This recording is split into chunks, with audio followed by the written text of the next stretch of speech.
Uy, what's up? Go fam. For 2 days, 40 days. For 2 days or 40 days. 40 days video.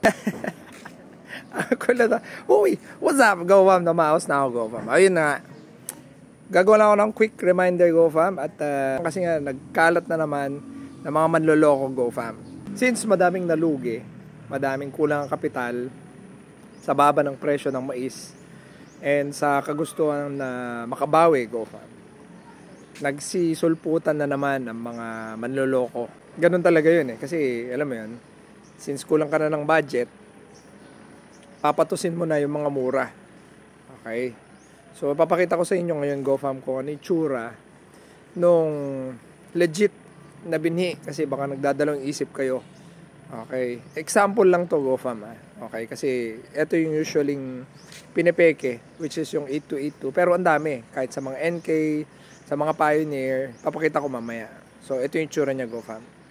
Okay, so ito yung itsura ng legit, go fam. Ayan. Ganyan na ganyan dapat, go fam. Lahat ng letra, lahat ng design, dapat ganyan na ganyan, go fam. Ayan, decal. Tapos nandiyan yung technology, Roundup, VT Double Pro, hindi Triple Pro. Tapos, ganyan yung yari. Tapos yan, may Bayer dyan, go fam. Yan. Tapos, meron din siyang tiketa, nakalagay dyan kung anong variety. And may lot number yan, para kung nagka-problema, kailan tines, germination, nandyan lahat ng details, go fam. So, dapat ganyan, go fam. Hindi pwedeng iba yung itsura, iba yung letter, iba yung kulay. Sablay na yan. So, ganyan yung itsura niyang bini. Ayan, no? Parang medyo pinkish. So, hindi siya red or hindi siya green. Ayan. Ayan. Okay. So, Decab VT Double Pro. Okay. Tapos, i-check nyo din sa ilalim kasi may bagong modus ngayon, go fam eh. Tinatastas sa puwet. Yan. Dapat i-check nyo yan. Yan.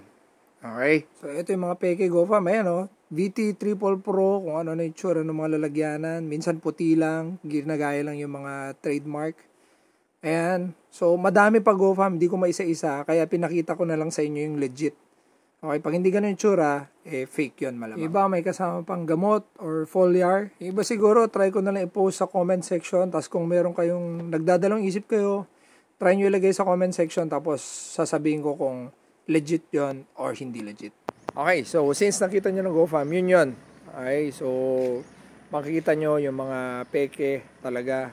Ibang-iba yung letra, ibang-iba yung lalagyanan, iba lahat. Dapat exact, GoFam. Hindi ko mo sinabing, ano to, NK or Pioneer, nakalagay doon, nakasulat, yun na yun. So kailangan yung maging matalino, maging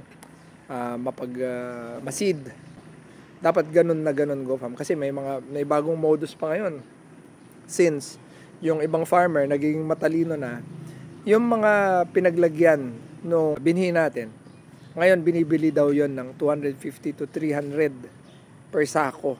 So kung ako sa inyo, GoFam, huwag nyong gagawin yon, alam mo yun. Pero alam mo yun, minsan nakakatem kasi tatapon lang din. Pero alam mo yun, madami silang naluloko pag ganun, GoFam.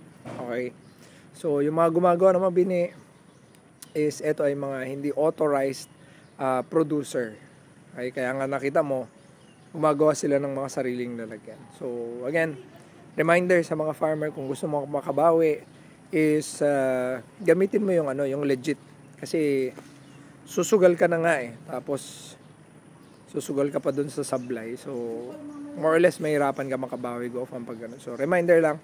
So, yung makatulong, share nyo tong video na to. Follow mo na rin ako, 'di ba?